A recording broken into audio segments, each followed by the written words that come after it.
What emotion do you feel when you're going to approach someone you're very attracted to and there's an extremely high probability that she's going to tell you to disappear? Real judgment. It's like the best judgment is, well, I don't mind your physical presence, but your genes should definitely not survive another generation. Right, and that's sort of generally translated into, I think we should just be friends.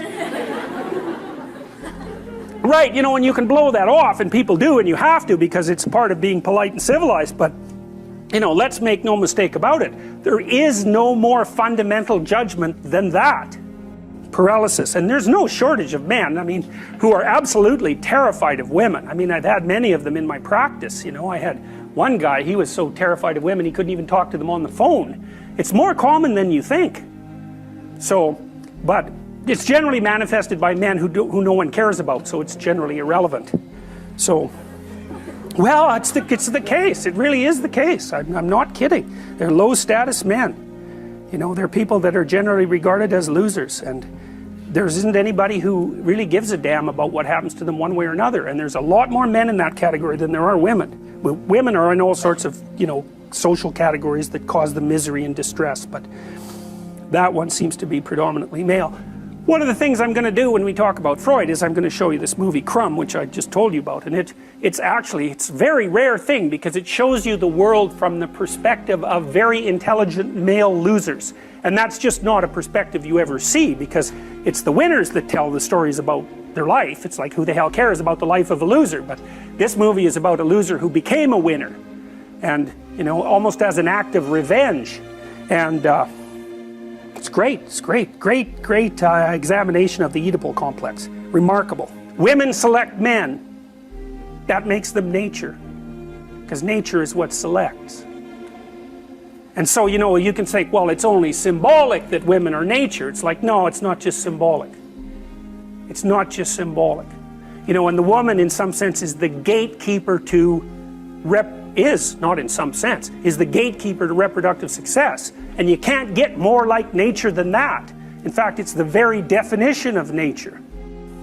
If you think about the world in Darwinian terms, right, it's a struggle for survival and reproduction, which are basically the same thing. Survival is you, but reproduction is the survival of your genes. So it's a survival issue over very long spans of time. Okay. What do we call the selection mechanism?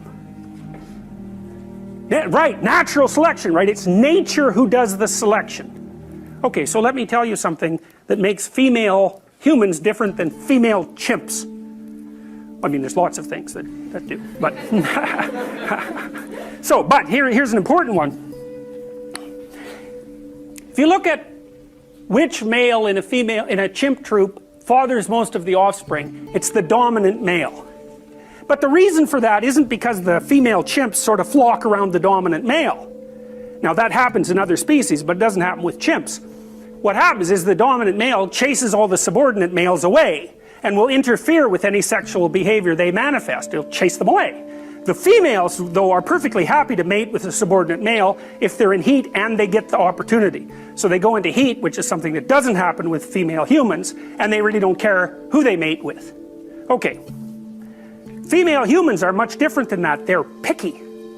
So they're choosy. It's a big deal. It's a big deal that they're choosy. Women also seem to evaluate men for their fitness. Now, so lots of men have no sexual partners and they have no children. That's not the case with women. Almost all women have one child or more. And it's a rare woman indeed who cannot find a sexual partner. So it's more or less a truism that if you take a male dominance hierarchy, the probability that the men at the top of the hierarchy will leave offspring is much higher than the probability that the men at the bottom will leave offspring. And it's true in many, many species. Now there's a much higher probability of the average female leaving offspring than the average man.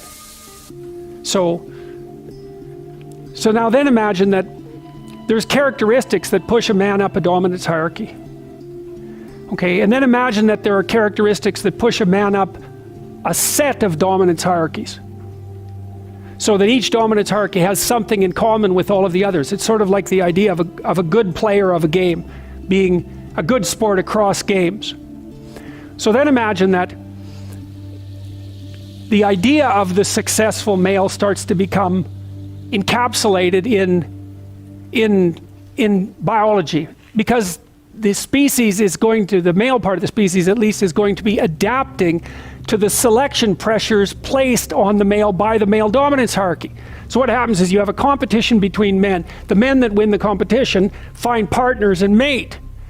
So the male is going to start to adapt to the fact of the selection that's implemented by the dominance hierarchy. Then you can imagine that that's going to take place across dominance hierarchies, because this is happening in many, many situations spread across time. And so then the idea of how the proper man should act starts to become incorporated in the biology and also in the expectations of the society. And then that starts to loop. So as the expectations become clearer and clearer, the notion of what it constitutes success becomes clearer and clearer as well, and the two things get tangled together. Now, and I think you can see that, a manifestation of that, whenever you go watch a movie, because you immediately identify the hero and you identify with him. It's like he's the person that your mythological imagination grasps onto, and you play that out using your body as a representational platform when you watch the movie. And so maybe you admire the hero. If he's a successful hero, you do. Well, that admiration is the manifestation of the instinct that drives you towards that kind of behavior. And not only can you manifest it, in which case you're likely to feel good about yourself, because you know that sometimes you can feel good about yourself and sometimes not, but you're also going to be able to recognize it when you see it in the world. And that's going to manifest itself in admiration. And admiration is the proclivity to imitate. So the meme can be you can imagine, dominance hierarchies are very, very old. They're like 300 million years old. They've been around a very long time. And the idea that we have an image of what it takes to climb the dominance hierarchy, it's more or less self-evident, because that's the landscape that selected us. And at the same time, you know, the archetype, the pattern that propagates you up the dominance hierarchy is also the same pattern that makes you attractive to women. They're the same thing. So, and of course that's a massively powerful selection mechanism. First of all, men consciously choose who's going to lead them, at least in part, you know, who's going to succeed in a hierarchy. And women consciously choose their sexual partners.